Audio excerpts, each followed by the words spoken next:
What is going on, everybody? Welcome back to the Blitz Angle tonight. My name is Ryan Linkletter.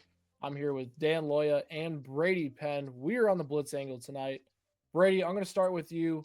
Your team got a big time win over the Tampa Bay Buccaneers, establishing themselves as a legit contender over the course of the rest of the season and a team to be reckoned with in the playoffs. What were your thoughts from that one? Yeah, well, I could actually sum up my thoughts a little bit in my wardrobe choice that I've chosen for tonight. I don't know if you guys can see that, but it, that's how I feel right now, to be honest. But it was a great win, and it was it's kind of been a theme for the Patriots this year. They let two slip early at home, but they've been pretty much perfect on the road. They've been road warriors, which is something Mike Vrabel has really stressed. But 5-0 on the road, you've gone into Tampa and gotten a win, and you've gone into Buffalo, place where no one had won in the regular season since 2023, and you got it done there. So you have two of maybe the signature road wins of the season by an NFL team. And you look at just like how much they meant for this young team, and getting this winning streak going, continuing this winning streak, getting the rookies involved. Like, it was kind of a really complete game for the Patriots that had lapses in it, if that makes sense. Like, they didn't play a complete 60 minutes. They played about a complete 45, though, and the defense looked awesome after the first drive. They let up one Tez Johnson touchdown there, in non-garbage time at least. That was a really, really good ball by Baker Mayfield. But I loved the aggressiveness of the Patriots and Mike Vrabel specifically. I mean, fourth and goal down, you don't kick the field goal. You try to go 2 for 1 there. You successfully do it with an amazing catch by Stephon Diggs, who stepped up with Kayshon Boutte out. Get the Travion Henderson 55-yard run right out of the half. That's 2 for 1 in terms of touchdowns. Down the stretch, you get the ball back after a huge fourth down stop from Chase on, and then what do you get? Another Travion Henderson home run. So I thought it was a really, really good game. I thought the game plan was really good, especially in the second quarter and late in the game before Drake threw that interception where we're just gonna say he was concussed. He took a big hit the play before. I'm not holding it against him. Take it Just off the kidding. stats. I'm just kidding. But before that, you had that crazy third down throw. It felt like Todd Bowles was throwing a lot of different looks at Drake May today in terms of the blitzes and where he was coming from. And it felt like Drake May picked it up really, really well every time. I think it was over 120 yards against the blitz, a touchdown. He had that amazing throw to Kyle Williams with the amazing catch and run. It was just really, really good overall. And I'll, hop off my soapbox here, let you guys talk about it. But I thought that the Patriots looked more prepared than a Bucs team that had 2 weeks to prepare for New England. Yeah, 100%. Welcome back to the Blitz Angle, Angel. It has been a So, long Angel. time since Angel stopped by. Angel, We are going to scumbag get to Roberts. we are going to get to Matthew Stafford's MVP case probably next, but as far as New England and Tampa Bay goes, this was an important game for the New England Patriots in terms of how I think I looked at this team going into the rest of the season, whether or not Drake May actually stacks up as an MVP candidate, and they passed both those tests. New England is going to be a tough out this postseason. I honestly think not only because Drake May is a good quarterback, but that run defense is so good. They make a lot No of offenses 50-yard rushers all they make a lot season. of offenses one dimensional right now, and it makes it a little bit easier for a team that I don't think has the most talent, and the guys in the linebacker position, the corners, the safeties. They're not super talented back there, but they make up for it because their run Have talent. defense stops everybody and make a team one dimensional. And it's forced a lot of offenses. And you saw Tampa Bay, they had a good drive, but they never maintained consistency throughout this game.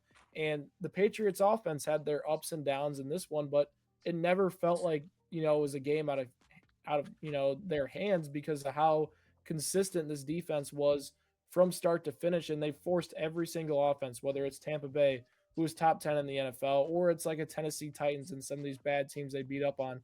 They have shown the same amount of Buffalo results from the too. defensive side of the ball. Yeah, Buffalo too. It is a consistent defense. I know what I'm getting from this group, and against a team like they face Baltimore in a few weeks, that is going to be a great test for their Hey, run that defense game's getting in the flexed to prime playoffs. time. I was just saying the Saturday night game currently right now that's slated to compete with the college football playoff is Bengals versus Dolphins. So I think there's a good Oh chance we god. always see these Saturday games get flexed. I think we're gonna get a Ravens Patriots primetime game on a Saturday. Yeah, that would be much better than a Dolphins game, for sure, and the Bengals. Oh, Actually, it might be a lot of Ryan, scoring.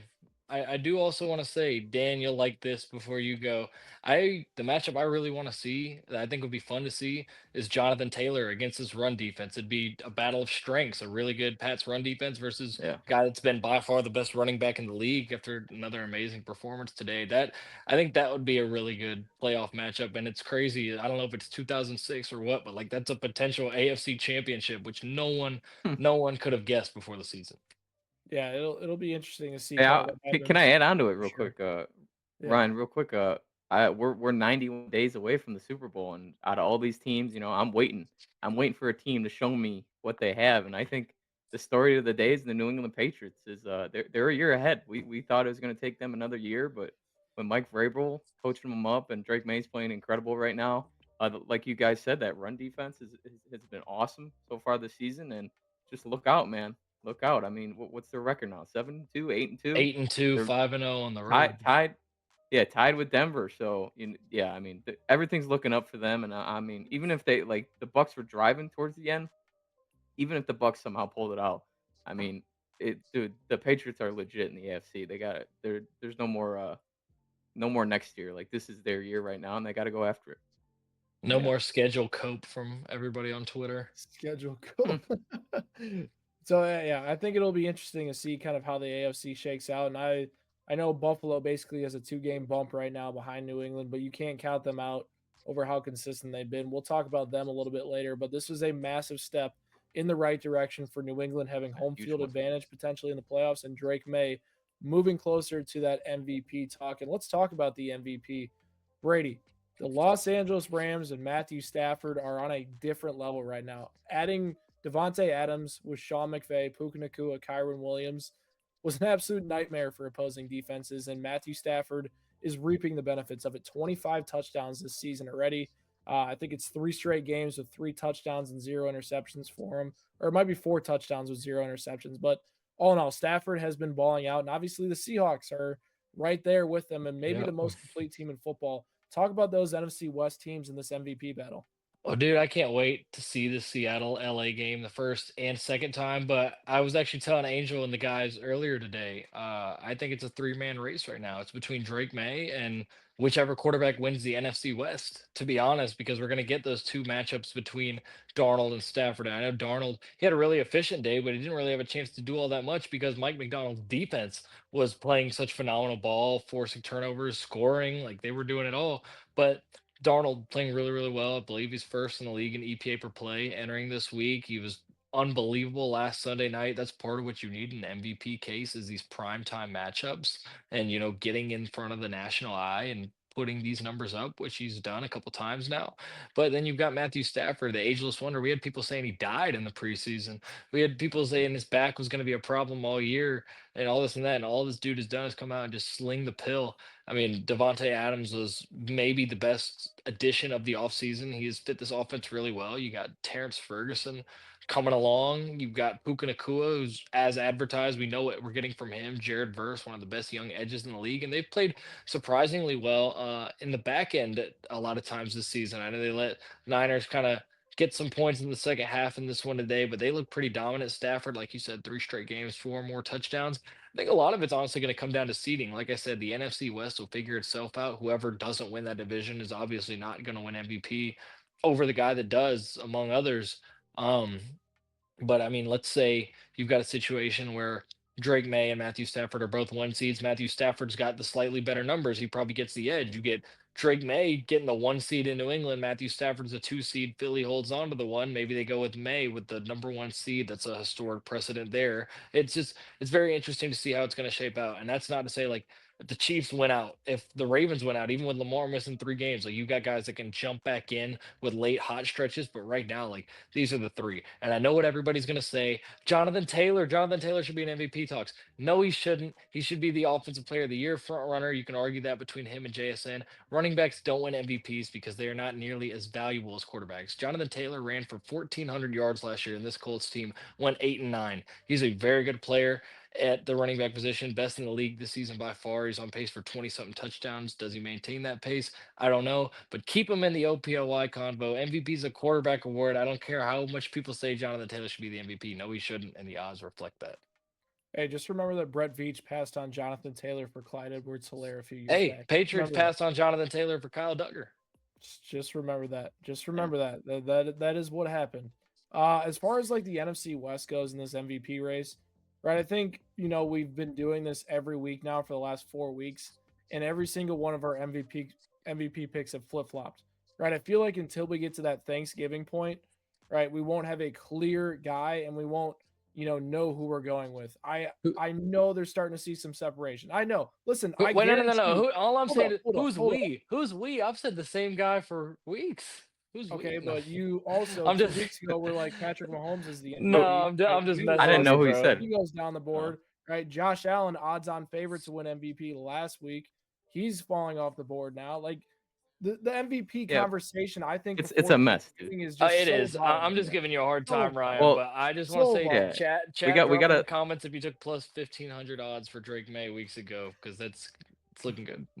Well, We hey, the gotta interesting stop part, voting for MVPs week after week. That's our problem. yeah, that is true. You Everybody's can't you problem. can't vote after But MVPs week but to we're week. NFL media personalities. We love to rank things. We All right, It's but terrible. anyways, as far as like the Rams and the Seahawks go, the Yeah. Seahawks, man, are just a team I look at that is complete on every level. They have a great run defense. They have a great pass rush. They have a great secondary. Their offensive line, which has been brutal over the last decade, is good this year, right? Their running game might be their weakest part, and they have Kenneth Walker and Zach Charbonnet. And Rashid Shaheed is a big addition to this passing game. Even Cooper Kupp showed a little bit of signs in this one against the Cardinals, but they also have JSN. This team is so complete and has so many different layers to it. They're a scary team that I don't want to play. And I know there's a lot of people that are like, well, Sam Darnold in the playoffs is not very good. Well, Sam Darnold hasn't done this in his career. Clint Kubiak is a damn good offensive It don't coach, and I would matter. not be surprised if this guy has a head coaching job next year. Darnold I looks am better moving than he did them. last year, bro. I Like, am moving them Yeah, to he looks number one in great. my power rankings, and I think Matthew Stafford, in my mind, I know we just talked about this MVP talk. He's my MVP. The Rams' offense is amazing, but there are a little bit of differences between Seattle and Los Angeles this year that had me a bit concerned. The Rams game has been really inconsistent. They just got the thicker kicker in there, right? This guy's going to come in. I don't know what production he's going to give me, but they were 10 of 15 with Cardi as their kicker. And we all know how the Eagles game went. They lost that game because of their kicker. And they also, Brady, you mentioned it, their secondary is a little bit playing better than we expected. And I think that's in a large part due to their pass rush. When they face a better offensive line, you've seen it against Philly at times in the playoffs last year and then this year when they're able to hold up against that pass rush, it is a great matchup for a lot of receiving cores. So when I look at those two teams, sure, the Rams have an elite offense. They have a Super Bowl winning quarterback, Super Bowl winning head coach, one of the best receivers of this generation, and maybe the best receiver of the next generation in Puka Nacua. We don't know, right? But they have great players on offense. They just have a little bit more holes than I think a team like Seattle does. And if they're playing a road game in Seattle, man, that is a tough place to play. So if I were to pick a number one team in my power rankings right now, I'm going with the Seattle Seahawks. And I never thought I would say that. I'm a Rams guy. I think I have the Rams going you've pretty been a far. Rams guy since I've I've been a known you, for Rams guy for sure. 2 years. I actually had him in the Super Bowl last year, I think. I brainwashed him, Brady. I brainwashed But I just there's something about the Seattle team, man, and their coaching him. staff is great. They have great players. If I were picking a team at number one this week, I'm going with the Seattle Seahawks. Dan, what are your thoughts? Dude, I've been saying it, man. There's something different with the Seattle team. Their defensive front. Their defensive front. Michael McDonald came over from Baltimore, and he's instilled that same philosophy here in Seattle. Big people, man. Big people. I don't know the weight, but everyone's got to be above 6'5", 300, and you're just He's not going to just win. discriminating over there. It's not fair. Dude, they're finding all the big guys in the world and they're putting it on their front, and they're winning each and every week. And you saw the day. I mean, the game was over in the second quarter. It was ridiculous, 28-0 after the first, complete domination. And I know I harped on it. I said that the Cardinals haven't been able to block the last 2 weeks. They're going to get destroyed this week, and that's exactly what happened. And unfortunately, it led to two touchdowns. Brissett got stripped, and Demarcus Lawrence Yep. found the end zone. But dude, they're legit. I mean, there's not a weakness to that team. They're good everywhere, and yeah, I mean, they should be number one, and they're a scary team. I wouldn't want to go up there in Seattle in the playoffs. It's different. Ryan, I want to say I put out a tweet last week that like I had a bunch of people on the comments. It got a lot of, like people polarized, but I was doing my predictions for the rest of the year with regular season records and what I think is going to happen in the playoffs. And I don't know if you Yep. saw, I did have Rams and Chiefs in the bowl, but what I had before that was a Rams Seahawks NFC Championship, a third matchup. And what I had before that was the Seahawks going into Philadelphia and upsetting Oh, the Eagles off of a bye in the divisional round. I believe in the Seattle team just like you guys do. And I had people clowning me in the comments. Sam Darnold coming into the link. Yeah, right. Like Yeah, well, see, Seattle's not built for this. I'm like, dude, they're built for this and they can get to Jalen Hurts. They can cover these receivers. Their offense looks amazing. Nobody on Philly can cover Jackson Smith and Jigba. Like this team is, I can't believe just I want to say real quick to wrap this up about Seattle. I can't believe how effective JSN has become. He was already a solid player, but he was taking, I think, 83% of his snaps from the slot last year. And this year he's like 72%. I looked at this like a week or two ago. I'm just kind of going off memory, but it's like 72% out wide. Like his splits were vastly changed. DK Metcalf getting traded allowed Jackson Smith and Jigba to play the role that he was so good at in college, playing that X receiver. They wanted him to be a slot so bad. Finally let him move to the outside once DK got up out of there. And he has become maybe the best deep ball receiver in the NFL. It is absurd. Every week you've got a 40 plus yard air yard throw from Sam Darnold to Jackson Smith and Jigba that connects. Today it was at the very beginning of the game. It's so much fun to watch. When I bought into this team, even though they lost this game, was when I went back and watched the film of Tampa Bay and Seattle and the throws that Sam Darnold was making in that one. They were unreal. yeah, it'll be they're interesting to awesome. see how it plays out, and this will segue us into our next game that we need to talk about. The current Super Bowl odds, right? Heading into this week, Kansas City and Buffalo were tied with the best odds in the NFL. Right now, it is currently the Rams and the Chiefs tied at plus 600 in Super Bowl odds. A team that was tied, Buffalo, for the lead last week, significantly dropped to the fifth highest odds in the NFL at plus 1,000, behind the Indianapolis Colts at plus 850 in the AFC. Big drop for Buffalo, and this was a interesting Yeah, one. And me and Brady kind of talked about this a little bit, and I'll start with this one here. Bills and Dolphins getting absolutely blown out in Miami. Outside of the game that the Bills played last week against Kansas City, they have had their problems on both sides of the ball for in almost every single game. They have yet to put together a complete game outside of the Chiefs game where they played great. We're all like, oh my God, this Buffalo team, this is the year they're going to win it. They finally have a pass rush. This offense can't be stopped, right? These were the problems that we've seen the entire year for Buffalo come to fruition today. The Dolphins were able to run the ball effectively. Devon A. Chain had a monster day, right? They got up enough early and they slowed down James Cook. Josh Allen was uncomfortable. The pass catchers weren't getting open once Dalton Kincaid got injured in that one and made it even harder for that Bills offense. And then when the Bills were down by 2 scores, Josh Allen started to press. Turnover in the red zone, a fumble, right? He did not play his best game. And the last guy I'm worried about in Buffalo is Josh Allen. But the holes for the Buffalo Bills team and the way it's constructed right now showcased against Miami. This Bills team, they're not built right now to play from behind. This is a team that once they get behind right now, things aren't great. And what Miami did right away is they jumped on Buffalo. They put them down early. They made Josh Allen have to throw the ball, and James Cook basically irrelevant in this one. And Buffalo was beat. And outside of last week against Kansas City, where we all know Buffalo loves to get up for Kansas City in the regular season, they had the best game plan of the year. They're all ready to go for Kansas City in the regular season. Outside of that, I have not been impressed with Buffalo. I haven't. They're just what oh if they man, face the Chiefs in the playoffs? That'll be the best version of the Bills we get this year. If they don't face the Chiefs in the playoffs, I wouldn't be Hey, surprised if this team is a one and done. And like we talked about, Brady, Sean McDermott is on the hot seat, and please we get will him out of figure there. out what's going to go on next.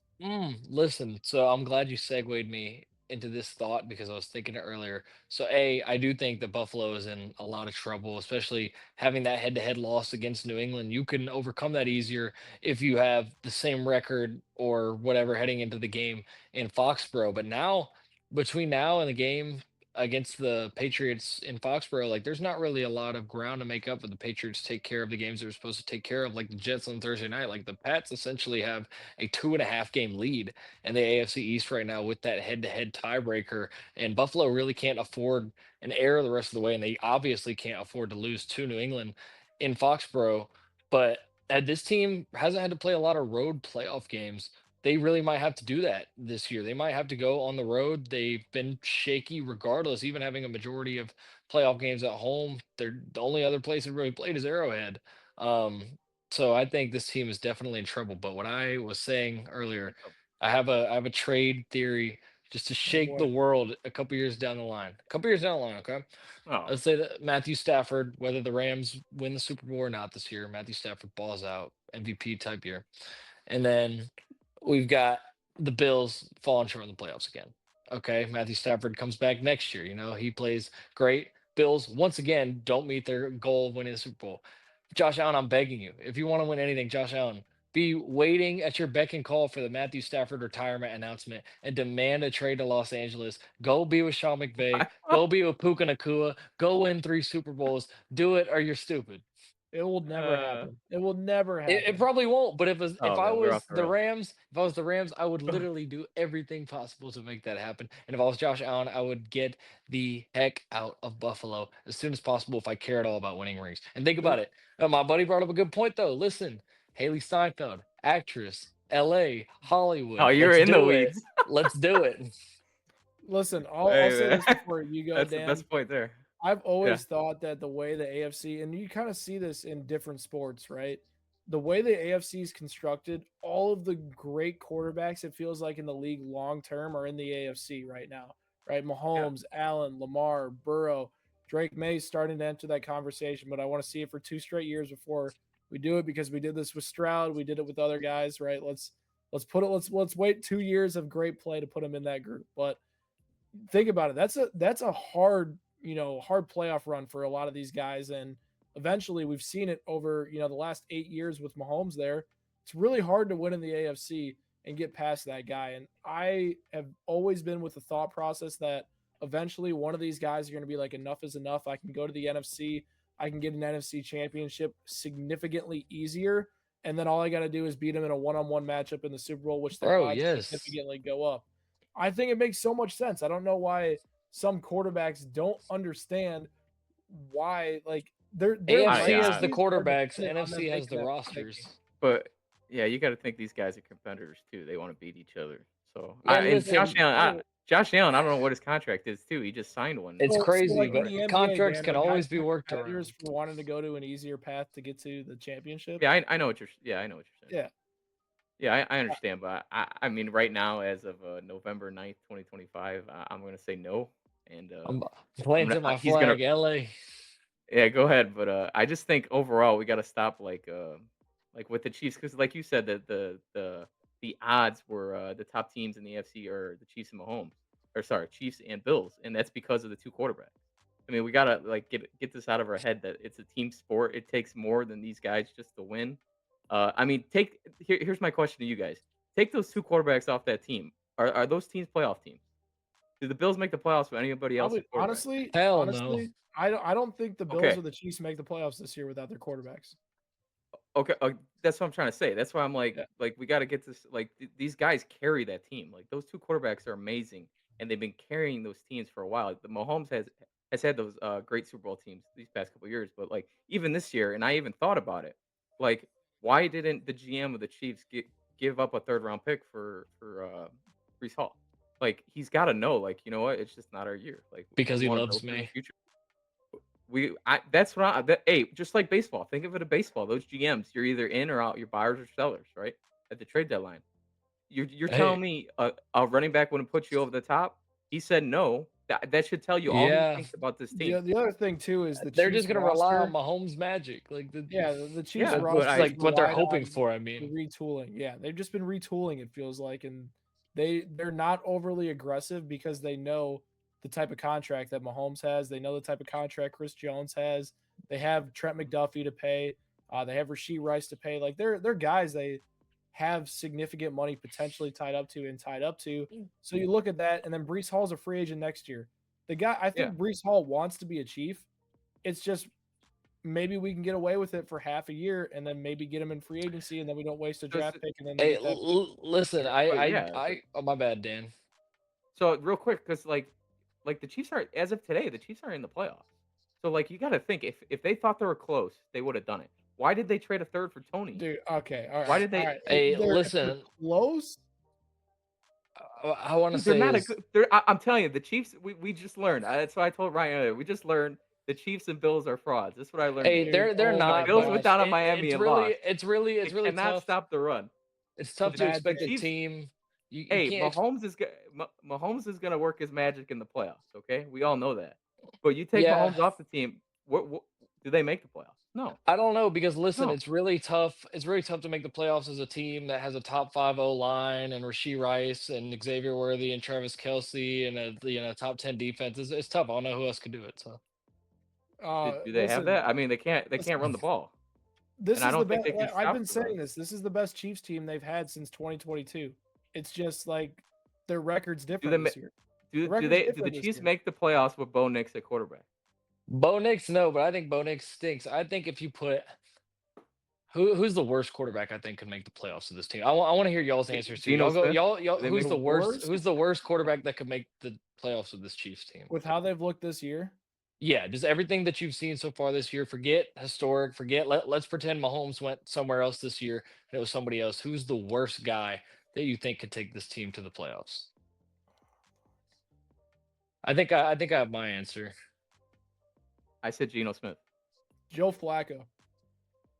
Ooh, With the way Joe ooh. Flacco's playing right now, and Andy Oh Reid wait, being what's able to get the ball quick out of his hand, I think they could you be think Joe like Flacco 10 makes the I playoffs? was gonna be a little more nice. I was gonna say like Jalen Hurts, Brock Purdy territory. Like, No, I think that Andy Reid's gonna win 10 games. That's what he does. He'll win 10 games, but it'll be they'll get so smacked in the first round. you're saying the ceiling is more limited unless Mahomes is there. Yeah, Okay, I okay. watched Andy Reid I don't teams with trust the Chiefs Alex though. Smith have Tyreek Hill and Travis Kelsey, and they couldn't win a playoff game or win a big game at all. You, it's like your coach. Okay, we need to stop talking about this first off, but a coach gets you really far. That's a significant part in team building. The quarterback's the guy that's going to elevate you in the biggest moment of the game and win a Yeah, playoff game. That's the two things that make you know a team go as far as a team goes. And a good coach is. I mean, I actually do want to talk about this though. Dan, I'll start with you. Dan Campbell took over as the offensive play caller for the Detroit Lions, and me and Brady have been very outspoken about Dan Campbell not being an X and O's guy. What are your thoughts on Campbell's 44-point outing as his first game calling plays? yeah. I think he was well. Obviously, losing Ben Johnson is like a huge loss. Like people got to realize he's one of the best offensive minds in the game. You see what he's doing with Chicago, specifically in the run game. And then today, Dan Campbell had enough, and I think it's a good warm up too because they play Philadelphia next week on Sunday night. So he was like, hey, like, Ooh. good little practice against his Commanders defense, who's been awful these A past little couple bit weeks. I mean, easier they lost. opponent, yeah. Yeah, they lost 5 in a row. We got the president in the stadium. Let me work some magic here. But you saw he fed his stars. He fed Jameer Gibbs and he fed Jameson Williams. And I thought the Lions looked great today. They got some revenge from that playoff loss last year. And yeah, I mean I don't know what it means long term, but maybe they look into an offensive coordinator in the off season. But it definitely looked good today, man. I was impressed. Well, Get Mike McDaniel to Detroit in the offseason. Get Mike McDaniel there by any means It's a fight for necessary. no, me and Dan have been talking about the Robert Saleh and Mike McDaniel duo for whoever wants a new head Hey, but coach the next Dolphins year. won Dude, today. I mean, I don't know what they're doing. It's a shock. yeah, dude, I think Mike McDaniel's a very good coach. I just think Tua is Oh yeah, his yeah. peaks are very, very Yeah, Tua's the problem. limited. But I do want to say this. I gotta go here in just a second, guys. But in terms of Dan Campbell, it's a we'll see situation because, like Dan said, Commanders stink. But it's a really big challenge next week against Cooper DeJean and Zach Bond, Jahad Campbell, Yeah, all it's these gonna look interesting. guys, and Vic Fangio dialing it up. So I think it should be really fun to see. And we obviously know the aggression that Dan Campbell coaches with. So it'll be interesting to see once they get into these more tight late game situations in a 4th and 5 against Philadelphia. Like, how are they going to respond to that? What are they going to do? Excited to see it. My final parting message to everybody out there tonight, besides Drake May, is just Steelers, look out. Ravens are right on your heels. Ravens are going to win this division, and they're going to win it by at least 2 games. I know they looked a little sketchy in the first half today, but give me Lamar Jackson over this very clearly fraudulent Steelers team that I thought was fraudulent the whole year. I don't like them. Don't like Aaron Rodgers. I don't think they're good. Ravens flock. Let's go. And I appreciate you boys for having me on as always. All right, Brady. We'll catch you, dude. We'll see you I later. will say this about the Week 11 slate, right? Dan, you mentioned that game. Lions and Eagles are Sunday Night Football. Chiefs Broncos 325. Seahawks Rams 305. In the early slate, you have Buccaneers and Bills. You got Bears and Vikings. That's an absolute jam packed slate right there. And then you got Monday Night Football between the Dallas Cowboys and Las Vegas Raiders. Talk about a buzzkill right there. Hopefully, that's a No, lot of stop. offense, though. It's gonna be a fun That's game. hopefully that's Oh a lot yeah, it of will be. Oh yeah, it will be. It will be. Hey yeah. man, today was fun. Today was a lot of fun. I like that 12 o'clock slate. The Saints got their first win. The Bears The came back. What about the Texans, man? Did you see that? yeah, Texans came back. I think I Insane. want to talk about that Saints game, and obviously I'm a Mahomes Yeah. Glazer, so like I don't know ball, but like Bryce Young is not an NFL quarterback. I'm sorry. This guy is holding this Panthers team back. They have a really underrated defense that nobody's going to talk about. Their pass defense is good. They stop the run well. Rico Dowdle has Mhm. proven to be a starting caliber running back in the NFL with his handcuff being Chuba Hubbard. That's a legit backfield. Ted McMillan looks like a legit wide receiver one. Yeah, They just don't have the quarterback position figured out. And I don't know if Dave Canales will be the expense of that, or they'll try to find a veteran guy to fill in for Carolina. But in a weak division in the NFC South, where, you know, Tampa Bay is obviously your toughest competitor, Atlanta is incredibly inconsistent, New Orleans stinks. Carolina is feeling like a missed opportunity right now with some of these games that they're dropping just because their quarterback play has been so bad. dude, it's been I'm bad. done with the Bryce Young experience. It's time to find a new guy in Carolina. And the sooner that they do that, whether that's at the end of this year or during the middle of next season, this Carolina Panthers team will be better because of it. And they'll be in a much better spot for their future. The more they go with Bryce Young and the more they try this experiment, they're going to be stuck in mediocrity. And being stuck in mediocrity in the NFL is the worst possible place you can be. You need a vision, you need a path to finding a way to get to the Super Bowl. And I'm sorry, Bryce Young is not the answer. And on the flip side, Tyler Shuck looked really good Look at good, times huh? today. I Yeah, I was thought he looked impressed good with last some week of the too. plays he can make in the pocket, improvising a little bit, finding guys, keeping his eyes open down the field. Very impressed with how he looked tonight. I think Kellen Moore is a good coach and what he can scheme up offensively, and I think that'll benefit him. We even saw Spencer Rattler play very well at times under Kellen Moore. So Tyler Shuck, big plus for him for sure. So what were your thoughts on this one? Yeah, no, I thought coming in, I thought this was going to be an upset because these you look at all Carolina's wins is have all been because of Rico Dowell and the run game. If you stop that run game and make Bryce Young beat you, he's not going to do it. He hasn't thrown over he's thrown 200 yards once in 8 games this season. So I mean, you saw today he threw Crazy. 124, 154. he threw So for I'm just 60, he threw for 124 is yards. yeah, it's just like he's not gonna do it, and I agree with you. It's just like I think I've seen enough. I mean, personally, I don't like his skill set, but New Orleans has kind of been underrated all season against the run. They're top 10 in yards per rush allowed. Also, Carolina's defense, the Tyler Shuck looked good this year because today because Carolina is 27th in the NFL in sacks. They don't get after the quarterback, and you saw today he had a lot of time this afternoon. So the Saints, pull up an upset, and I think, yeah, Carolina wasn't a good team. I mean, they were favored for the first time in how many games, and it just proved today is that you stop the run and you make Bryce Young beat you, you're gonna win. So that's the recipe there. That's a good recipe for success there. Let's get into the Yeah, team it we is. made the massive trade with a few weeks ago, and that's the Chicago Bears, Dan. I was very Uh-oh. outspoken about Caleb Williams' struggles as an NFL quarterback, and the Yeah. last 2 weeks he's looked pretty good, and he's had two comeback wins in the fourth quarter, both against the Giants and the Bengals, who aren't very good teams, but it's a step in the right direction for Chicago, who has a very tough schedule upcoming, and they needed those Mhm. wins. My biggest thing with the Bears is despite these wins as of late, it still feels like they're just not firing on all cylinders in terms of consistency. Today it was the wide receiver drops. I think Caleb Yeah, honestly that's bad. played one of his best games of the year in this one. There was 5 or 6 drops in this one that were significant chunk plays that the Bears just missed out on because the receivers dropped the ball. The running game wasn't as effective as it, has been, but they were pretty good Mhm. today against the Giants. If the receivers catch those balls, this offense is scoring 30 plus points easy in this one, and Ben Johnson has been really good. I've seen enough. Ben Johnson is going to be a good coach in Dude, this he's league awesome. for a long time. Great Yeah. job defensively. They aren't super talented, but the addition of CJ Gardner Johnson has definitely added an element to this defense. They allow a ton of yards and they rely a lot on turnovers. Now they're starting to Yeah. add some sacks to that element.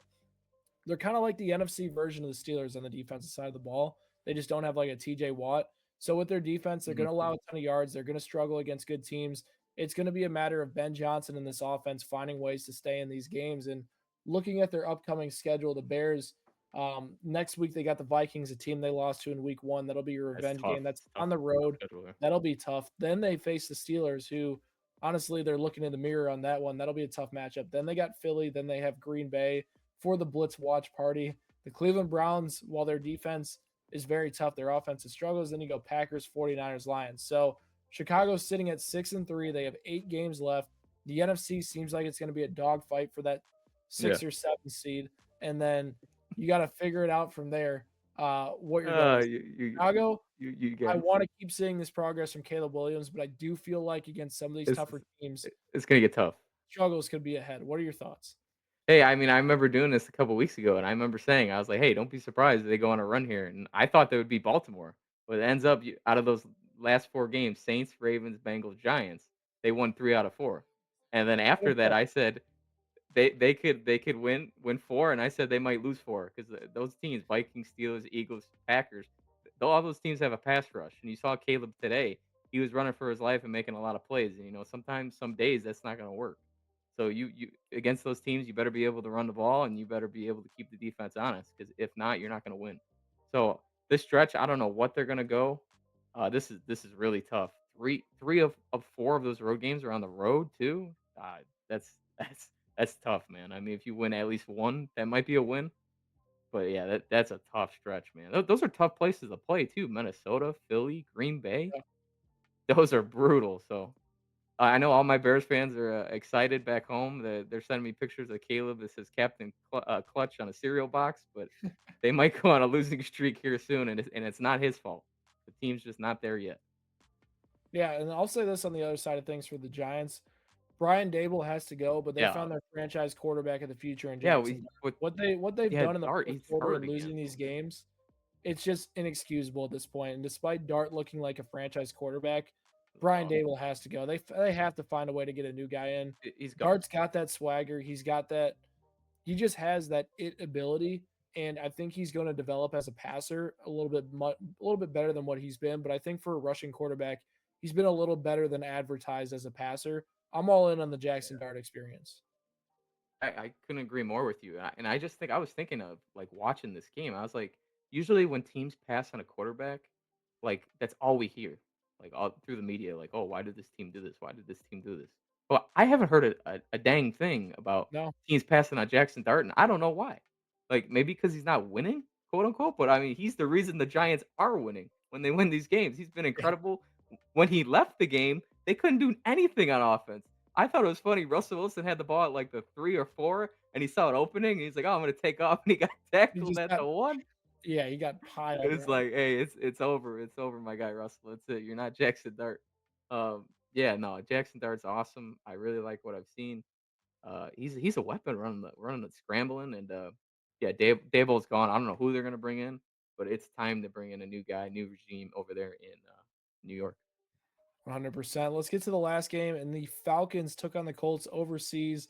Jonathan Taylor had a That's massive game, but Dan, it feels like this Colts team, there's some cracks in the armor right now for Indianapolis. And it feels like the biggest weakness for this team is when Daniel Jones faces pressure right now. He gets a little yeah. panicky. And you saw that in New York in the past. It's Mhm. starting to show a little bit. And this Colts defense, while the addition of Sauce Gardner helped, they struggle a little bit at times, They do. matching up with wide receivers. There's a lot of guys running open for Atlanta today. They were pretty good against the run and stopping Bijan, but Tyler Algier had a nice day. Indianapolis, a good football team that definitely has its holes for sure. And if Jonathan Taylor doesn't have the day he has, Indianapolis is walking out with a 2 game losing streak, and we're going to have even more questions. Are you a little bit worried about the Colts after their performances over the last 2 weeks against some pretty mid teams?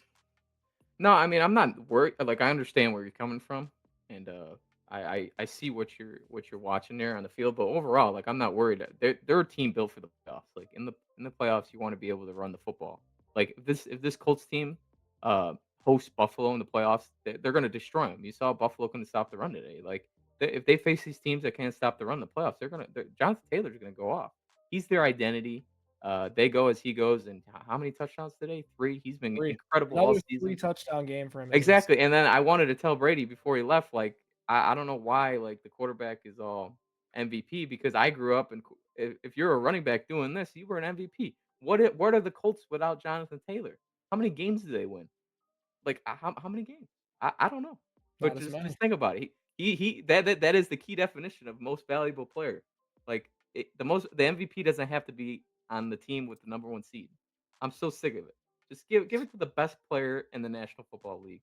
That's what it's for. That's what it stands for, and Jonathan Taylor's been awesome. I'm not worried about the Colts. I did think it was funny that Sauce Gardner got cooked in the end zone against Drake Yeah, London today. Uh, can't take the yeah, jet out of Sauce Gardner. yeah. He'll clean that up. The deep, Germany getting a win over there. The body clock's off. It's just a weird environment. But the Falcons came to play, and the Colts, man, Daniel Jones, all bloodied and all, he found a way to win, drive them down the field, and I'm impressed. I really like the Colts team, and they're gonna be okay. What are your thoughts on the Falcons now? And my opinion with the Yeah, Falcons is that's it. Michael Penix. I know young quarterbacks, you want to give him a longer leash. He's going to play next year, but it should be under another offense coordinator. Zach Robinson Oh has yeah. run its course for the Atlanta Falcons, and this offense has been way too inconsistent with the talent that they have to be able to Mhm. produce, these performances with Michael Penix under 50% completion percentage. It's just enough is enough. And I know they face the Panthers next week, the Saints after that, the Jets after that. Yep. Penix could look good during that stretch, and Zach Robinson Mhm. could have his job still. But then you go Seahawks, you get the Bucs mixed in there, you get the Rams. I just don't see a world where they can bring back Zach Robinson and say, let's run it back, despite all the struggles on the offensive side of the ball. Because Penix not looking like a franchise quarterback right now. You need to find a guy to get, an offensive mindset. And I think it might cost Raheem Morris his job.